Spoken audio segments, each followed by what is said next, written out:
warahmatullahi wabarakatuh. Perkenalkan, nama saya Jahana Arafa dengan NIM 211210139 dari kelas PAI 4D. Di sini saya akan menjelaskan tentang prinsip pengembangan kurikulum. Pengertian prinsip pengembangan kurikulum.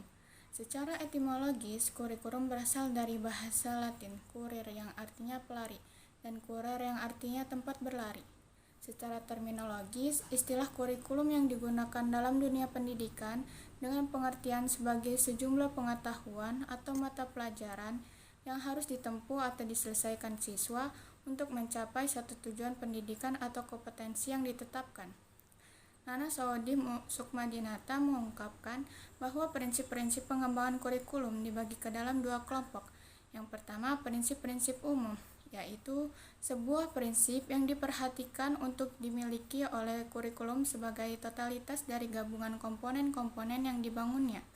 Yang kedua, prinsip-prinsip khusus, yaitu prinsip berkenaan dengan mengembangkan komponen tujuan pendidikan, isi kurikulum, pemilihan proses belajar mengajar, pemilihan media dan alat pelajaran, dan komponen kurikulum yang lainnya.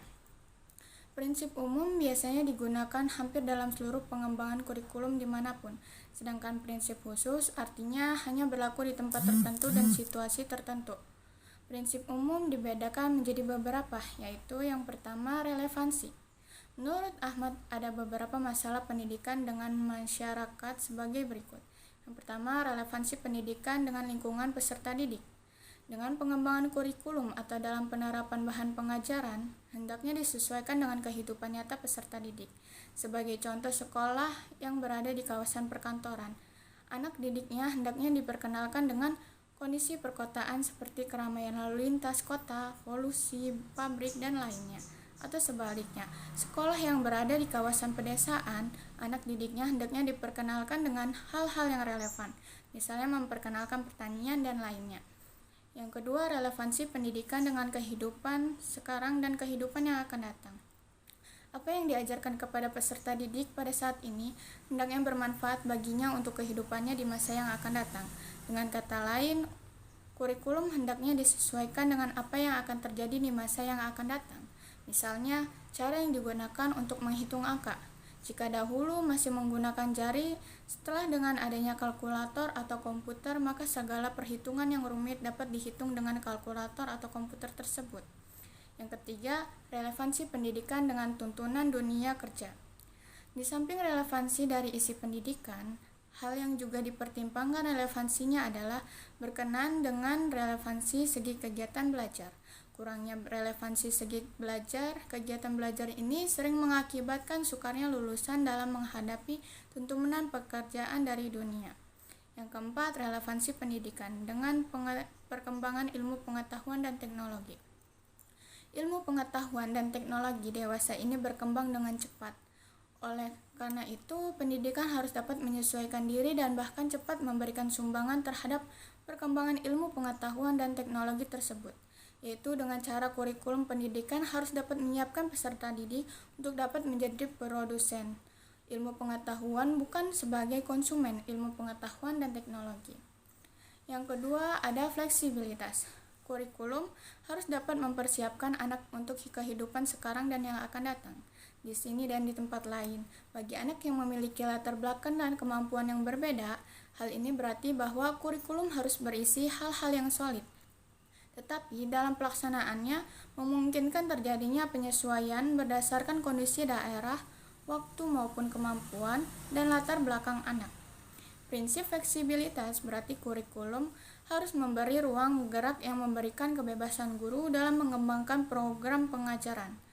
Guru dalam hal ini memiliki otoritas dalam mengembangkan kurikulum yang sesuai dengan minat, kebutuhan peserta didik dan kebutuhan daerah lingkungannya. Menurut Subadijah, peserta didik harus diberi kebebasan dalam memilih program pendidikan yang sesuai dengan minat, bakat, kebutuhan, dan lingkungan dengan membuka program pendidikan pilihan, misalnya jurusan, program spesialisasi, atau program keterampilan. Selain memberi kebebasan kepada siswa, fleksibilitas juga perlu diberikan kepada guru, khususnya dalam mengembangkan kegiatan pembelajaran. Asalkan tidak menyimpang jauh dari apa yang telah digariskan dalam kurikulum, guru perlu diberikan kebebasan dalam menjabarkan tujuan-tujuan, memilih materi pelajaran yang sesuai, memilih strategi dan metode yang dikembangkan dalam suatu kegiatan pembelajaran, dan membuat kriteria yang objektif dan rasional dalam melakukan dan memberikan penilaian kepada siswa. Kontinuitas. Yang ketiga, kontinuitas. Terkait dengan perkembangan dan proses belajar anak yang berlangsung secara berkesinambungan, maka pengalaman belajar juga disediakan. Kurikulum juga hendaknya berkesinambungan antara satu tingkat kelas dengan kelas lainnya, antara satu jenjang pendidikan dengan jenjang lainnya, serta antara jenjang pendidikan dengan pekerjaan. Untuk mencapai kesinambungan, kurikulum harus disusun dengan mempertimbangkan yang pertama, bahan pelajaran yang diperlukan untuk sekolah yang lebih tinggi harus sudah diajarkan di sekolah yang sebelumnya. Yang kedua, bahan yang sudah diajarkan di sekolah yang lebih rendah tidak perlu diajarkan lagi di sekolah yang lebih tinggi. Kesinambungan antara berbagai bidang studi dapat berarti bahwa dalam mengembangkan kurikulum harus mempertimbangkan keterkaitan antara bidang studi yang satu dengan studi yang lainnya. Yang keempat, praktis atau efisiensi. Menurut Sukmadinata, kurikulum harus praktis, mudah dilaksanakan, menggunakan alat-alat sederhana, dan biaya yang murah. Dalam hal ini, kurikulum dan pendidikan selalu dilaksanakan dalam keterbatasan-keterbatasan, baik keterbatasan waktu, biaya, alat, maupun personalia. Karena pada dasarnya, waktu, tenaga, dan biaya tersebut digunakan untuk menyelesaikan program pengajaran yang merealisasikan hasil yang optimal. Salah satu kriteria praktis itu adalah efisien. Maksudnya tidak mahal alias murah, tetapi bukan berarti murahan. Hal ini mengingat sumber daya pendidikan seperti tenaga, dana, fasilitas terutama di daerah sangat terbatas. Yang kelima, efektivitas. Efektivitas berkenaan dengan keberhasilan pelaksanaan kurikulum baik secara kuantitas maupun kualitasnya. Kurikulum merupakan penjabaran dari perencanaan pendidikan dari kebijakan-kebijakan pemerintah. Dalam pengembangannya harus diperhatikan kaitan antara aspek utama kurikulum yaitu tujuan, isi, pengalaman belajar, serta penilaian dengan kebijakan pemerintahan dalam bidang pendidikan. Hal ini terkait dengan efektivitas mengajar guru dan efektivitas belajar murid. Efektivitas mengajar guru dapat dicapai dengan menguasai keahlian dan keterampilan dalam mengelola dan melaksanakan proses belajar mengajar yang dapat ditingkatkan dengan kegiatan pembinaan baik melalui perantara maupun penyediaan buku-buku. Efektivitas belajar juga terkait dengan sejauh mana tujuan pelajaran yang diingin telah dicapai melalui kegiatan belajar mengajar.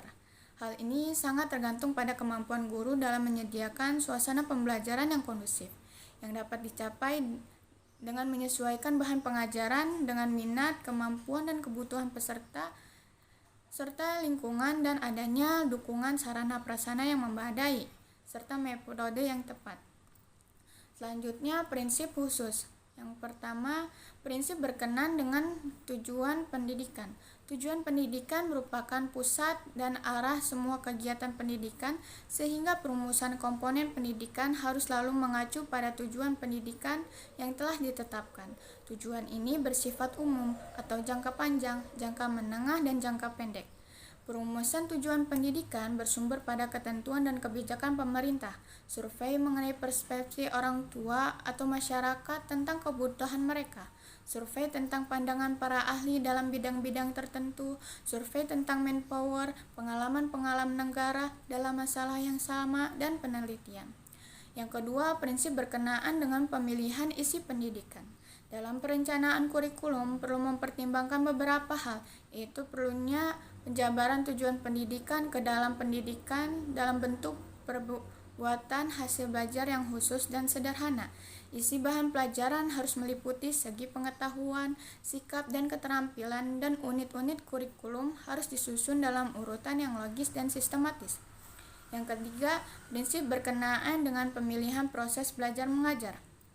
Pemilihan proses belajar mengajar hendaknya mempertimbangkan beberapa hal, yaitu apakah metode yang digunakan cocok, apakah dengan metode tersebut mampu memberikan kegiatan yang bervariasi untuk melayani perbedaan individual siswa, apakah metode tersebut juga memberikan urutan kegiatan yang bertingkat-tingkat, apakah penggunaan metode tersebut dapat mencapai tujuan kognitif, afektif, dan psikomotor, apakah metode tersebut lebih mengaktifkan siswa, apakah metode tersebut mendorong berkembangnya kemampuan baru, apakah metode tersebut dapat menimbulkan jalinan kegiatan belajar di sekolah dan rumah sekaligus mendorong penggunaan sumber belajar di rumah dan di masyarakat. Yang keempat, prinsip berkenaan dengan pemilihan media dan alat. Pengajaran proses belajar mengajar perlu didukung oleh penggunaan media dan alat-alat bantu pengajaran yang tepat. Untuk itu perlu diperhatikan beberapa hal berikut, yaitu alat atau media apa yang dibutuhkan, bila belum ada apa penggantinya, bagaimana pembuatannya, siapa yang membuatnya, bagaimana pembiayaannya dan kapan dibuatnya, bagaimana perorganisasiannya dalam keseluruhan kegiatan belajar, serta adanya pemahaman bahwa hasil terbaik akan diperoleh dengan menggunakan multimedia. Yang kelima, prinsip berkenaan dengan pemilihan kegiatan penilaian.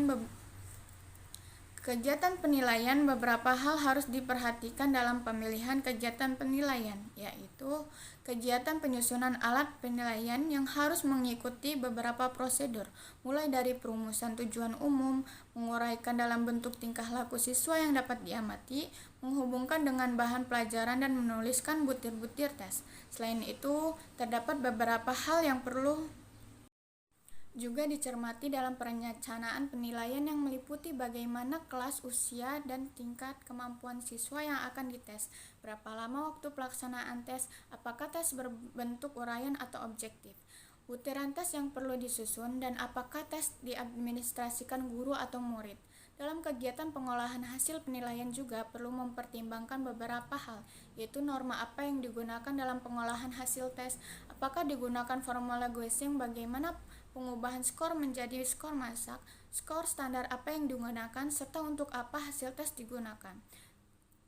Dalam praktiknya, terdapat 5 fase yang harus diperhatikan pengembangan kurikulum dalam kegiatan evaluasinya, yaitu terkait perencanaan evaluasi, pengembangan alat evaluasi, pengumpulan data, pengolahan hasil evaluasi, laporan dan pemanfaatan hasil dari evaluasi.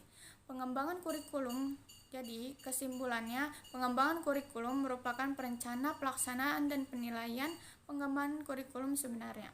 Prinsip umum pengembangan kurikulum terbagi menjadi 5. Yang pertama, relevansi, kedua, kontinuitas, yang ketiga, fleksibilitas, keempat, praktis atau efisien, yang kelima, efektivitas.